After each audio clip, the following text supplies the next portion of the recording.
Welcome to Meet the Candidates ahead of the November 5th general election. I'm Jack Titchener from WSIU Public Broadcasting. We're joined by incumbent Republican Congressman Mike Bost of Murfreesboro, who has represented the 12th Illinois Congressional District since 2015. Welcome to Meet the Candidates. Thank you for having me on, Jack. You're very well known to most people in the 12th District, former firefighter, Marine, Jackson County board member, longtime state representative before going to Capitol Hill. What should voters know about you and your record before they go in to cast their ballots in November? Yeah, so I have served on three vital committees that are vitally important to Southern Illinois. The Illinois 12th District is made up of 34 counties, the most southern 34 counties. The number one employer is Scott Air Force Base. The second largest employer is Ag, and the third is SIU Carbondale. And because of that, the three committees that I serve on Transportation Infrastructure Committee, which is very good. One, because that affects my district tremendously, and my background in the fact that I was raised in a family trucking business and know the industry, as well as the fact that I'm on the Ag Committee, which is vitally important. And I had to work to, when I first became what's known as ranking member of the VA committee, that was removed from me for 2 years and 2 months because they don't normally allow you on three committees, but I'm back on there now for the Farm Bill, which is vitally important for the district, as well as the fact that I am the chairman of the VA committee, which is an honor. I can only say I've been blessed by God to be there. And my colleagues who voted me in to be the chairman of that committee. And the first full committee chair south of Springfield, I think, in about 40 some years. So the fact that I'm on those three committees and have learned and got the experience necessary so that we can get things done for Southern Illinois and for the nation as a whole, and for the veterans as well, and throughout these committees to understand and know the process, which is vitally important when you're in Congress. When you look at this district, and we were talking about a little bit before we started the interview, this is the largest territorial, in terms of territorial expanse, in terms of congressional districts in the state of Illinois, 34 counties, as you pointed out. Take the global view as you look at this kind of a snapshot in time today. What are the biggest issues that you consider are facing residents of this district? Well, it's really wild because a lot of the national issues are real issues to them in the district. Now, let me tell you that because of the strength in agriculture, naturally the Farm Bill that we're trying to push through is vitally important, knowing and understanding. And what a lot of people don't realize is only about 16% of the Farm Bill is about agriculture. The rest is about the SNAP program and food nutrition.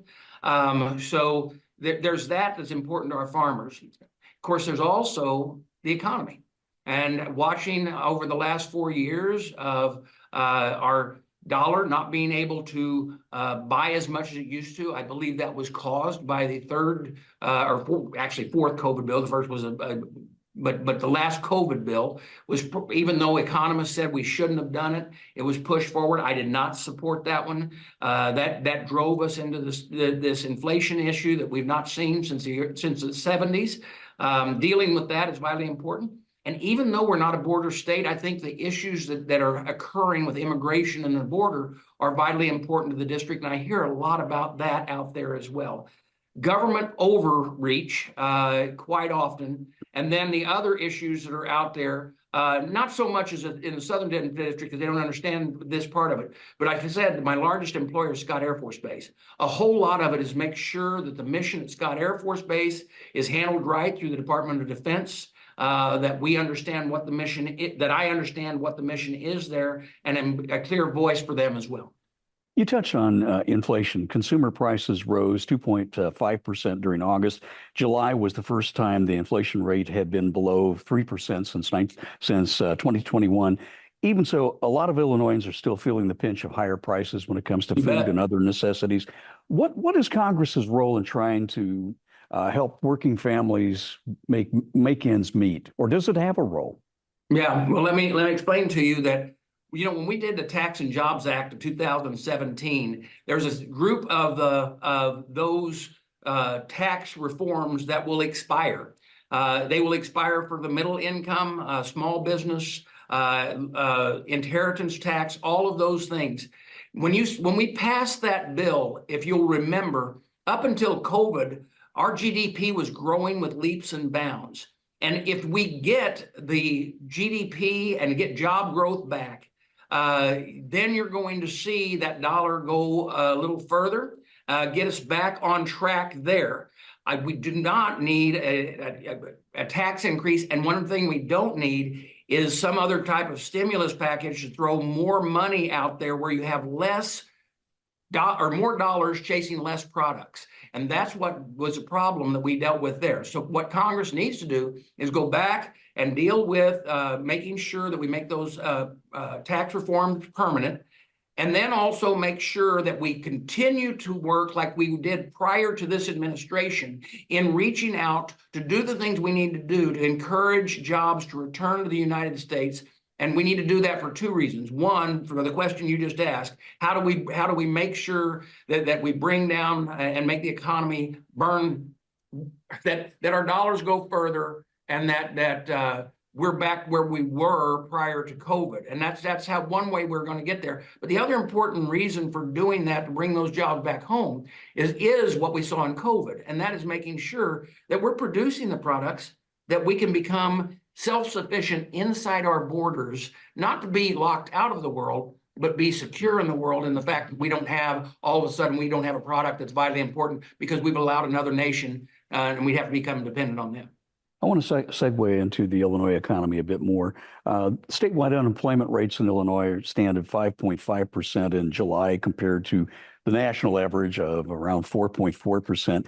A lot of the counties in the 12th district are performing right around the national average, but we have some that are leading the state in terms of unemployment, like Lawrence with 9.5%, Pulaski with 8.3%, Alexander with 6.8%, Wabash with 8.3%. You were talking about the diversity of this district between rural and metropolitan. How do you improve those statistics overall by creating more jobs? Well, one thing you do is you make the proper investments. The sad thing is we actually made an investment when I was state legislature, and then I've been working with it in Congress with your local state legislators to try to bring the new loading facility into Cairo. And unfortunately, by the process of the state of Illinois and administration there were some mishandling of funds that those funds would have stimulated to get that job in place. If you remember, Brandon Phelps and I worked together to create the Port Authority down in the Alexander County area that allowed this to occur. Dave Fowler has been working tremendously hard to try to get that all lined up. And the other issues are trying to recruit industry to come in. There's a major project that in Gallatin County that we're looking at to try to use an existing port area over there on the Ohio side to try to stimulate new growth that way.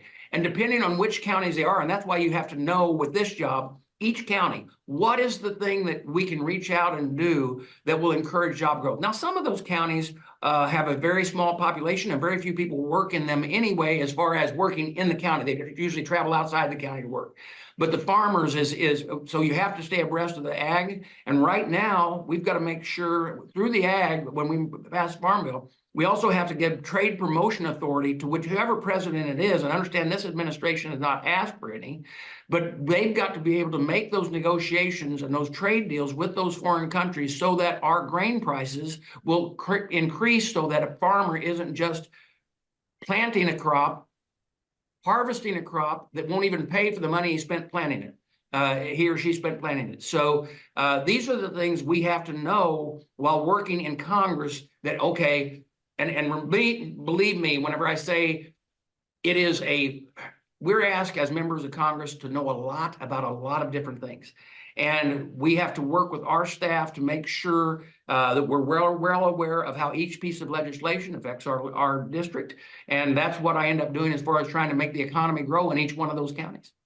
We talked a little about kind of the larger employer aspect with the port projects and things like that. And of course, agriculture is a huge part of the economy here. What about small business? What are your policies for small business development? Say in the range of 20 to 25 to 50 workers. Well, let me tell you that if the tax cuts go away that were passed in 2017, it will hurt those small businesses. So those, if you overburden them with regulation and overburden them with that taxation, they will not invest in that business to grow. They're going to curl up like a turtle coming back in his shell and just try to survive. That would be the best way I can describe it.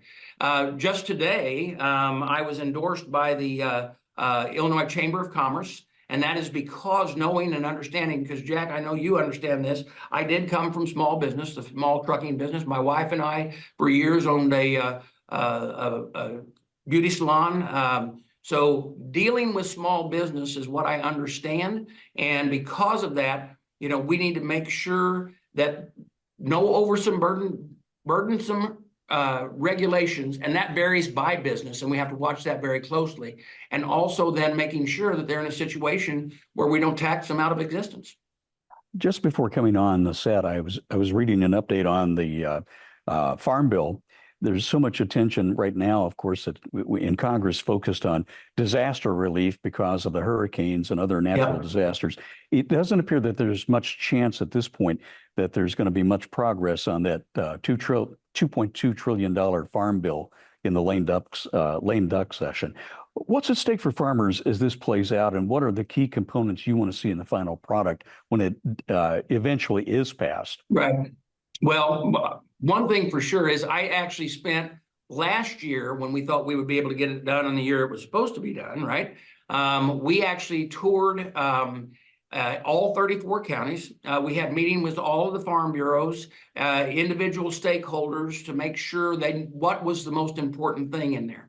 And for all of them, it was the fact that we make sure the safety net, which is the crop insurance, is in place. Because just believe me, with prices even though we're going to have a really high yield this year, the fact that the prices are going to be so low can be devastating to them. And if all of a sudden they would take, and next year there is something that destroys crops or have a year that they all of a sudden need crop insurance, it has to be available. Now, we've made sure the crop insurance is available, even though we haven't passed the Farm Bill, by doing a CR, a continuing resolution of the existing Farm Bill. Will we see us do that if we can't pass it in lame duck? I'm still hopeful we're going to pass it in lame duck.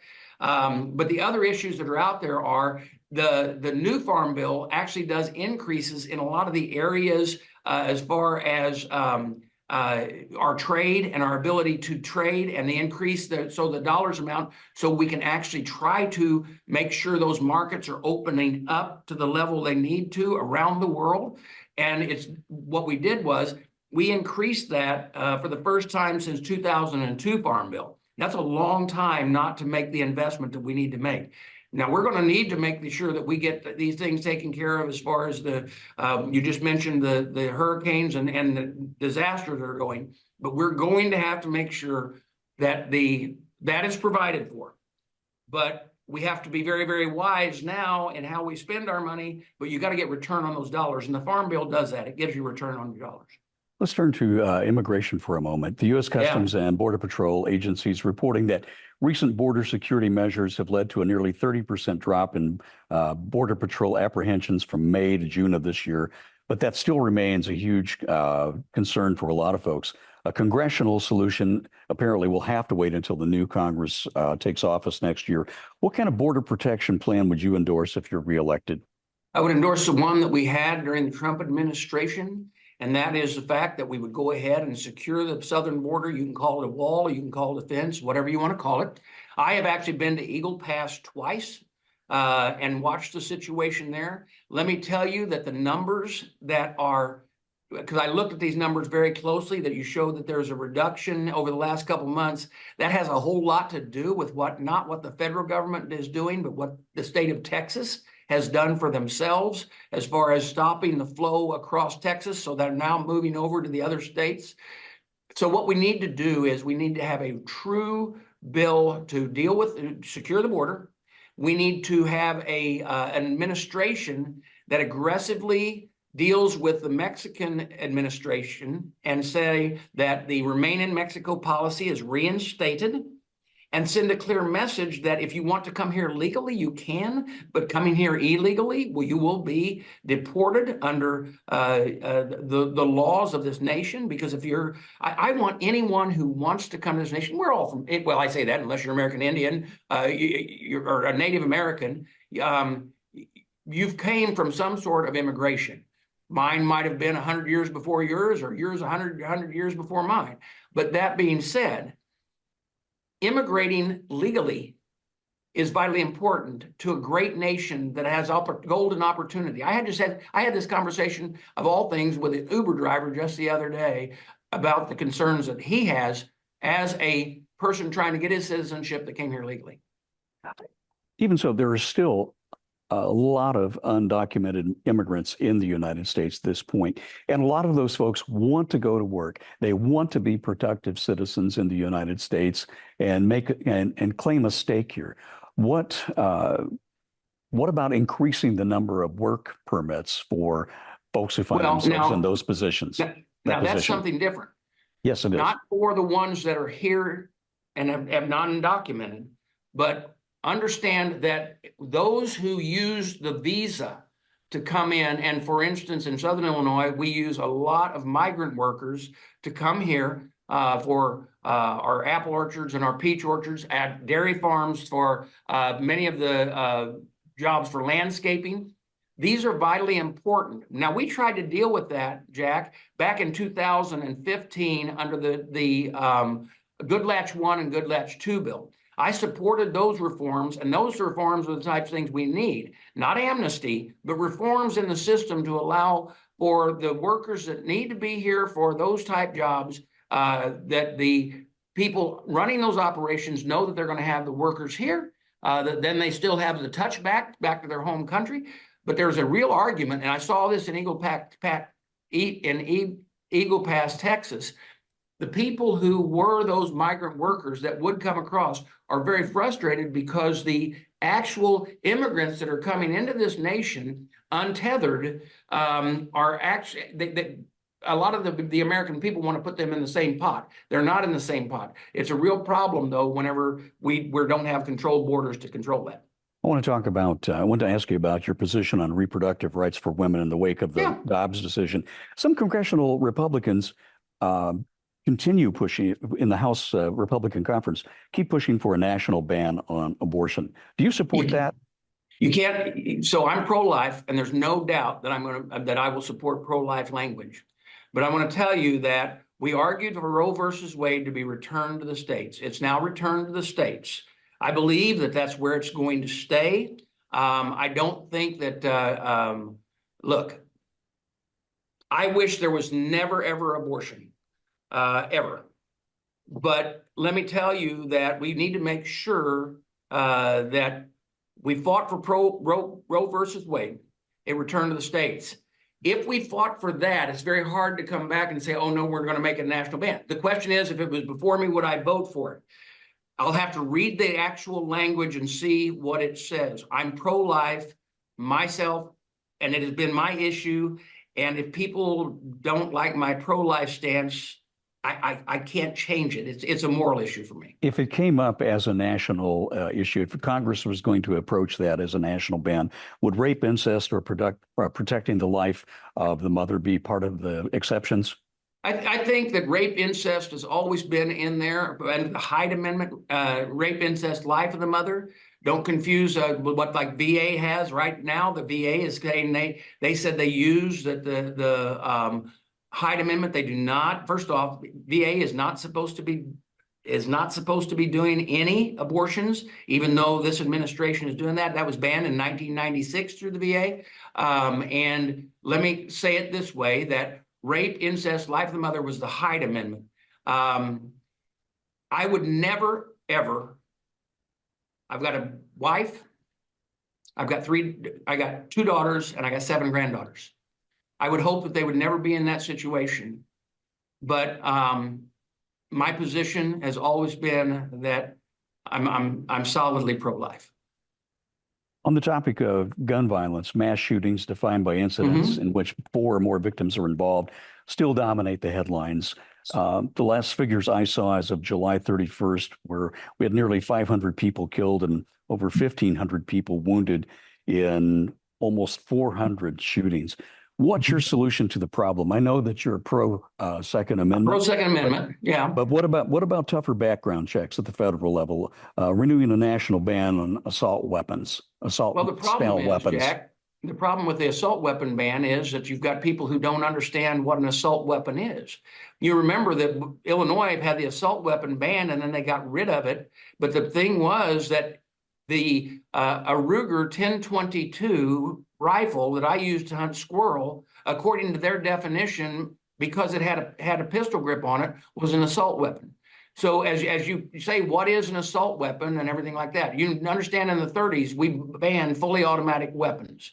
And the issue, I believe, with a lot of the gun violence is, look, there's no tougher state than the state of Illinois as far as gun law. But yet we have more killings in one city that are people that don't have the right, they don't have the rule, they don't meet all the rules and criteria set by the state of Illinois. So it doesn't work that way. I believe we need to make the investment into mental health. We need to make sure we make the investment like we did with the school safety bill, which has been used throughout my district.